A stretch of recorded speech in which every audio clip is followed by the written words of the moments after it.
స్వామివారి భక్తులందరికీ శుభాకాంక్షలు.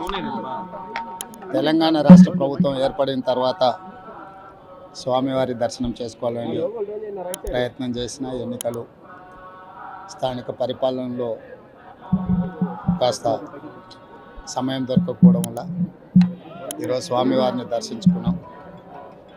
రెండు రాష్ట్రాల సత్సంబంధాలు కొనసాగాలని, రెండు రాష్ట్రాల అభివృద్ధి పదం వైపు నడవాలని, ఆంధ్రప్రదేశ్లో ఏర్పడబోయే ప్రభుత్వము ఆ రాష్ట్ర ముఖ్యమంత్రితో తెలంగాణ ముఖ్యమంత్రిగా సత్సంబంధాలతో సమస్యలన్నిటిని కూడా పరిష్కరించుకొని కలిసికట్టుగా నడిచి రెండు రాష్ట్రాలు అభివృద్ధి పదం వైపు నడిపించే విధంగా ఒకరికి ఒకరు సహకరించుకొని ముందుకు వెళ్ళాలని ఆకాంక్షించను.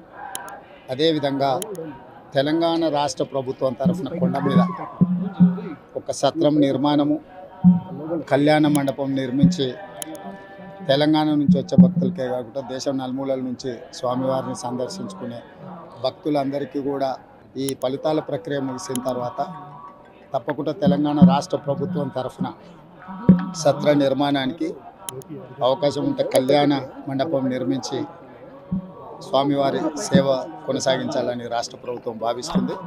తప్పకుండా తొందరలోనే ఆంధ్రప్రదేశ్ ముఖ్యమంత్రిని కలిసి విజ్ఞప్తి చేసి ఇక్కడ స్వామివారి సేవలో తెలంగాణ రాష్ట్ర ప్రభుత్వం కూడా భాగస్వామ్యం తీసుకోవాలని కోరుకుంటున్నాం. కొండ మీద రాజకీయాలు మాట్లాడకూడదు. తప్పకుండా మంచి వాతావరణం ఉంది, వాతావరణం కూడా అనుకూలించింది.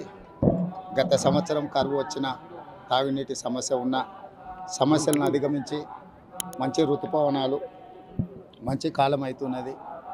వానలు పడాలి, పంటలు పండాలి, రెండు రాష్ట్రాలు సుభిక్షంగా ఉండాలనే మా ఆలోచన.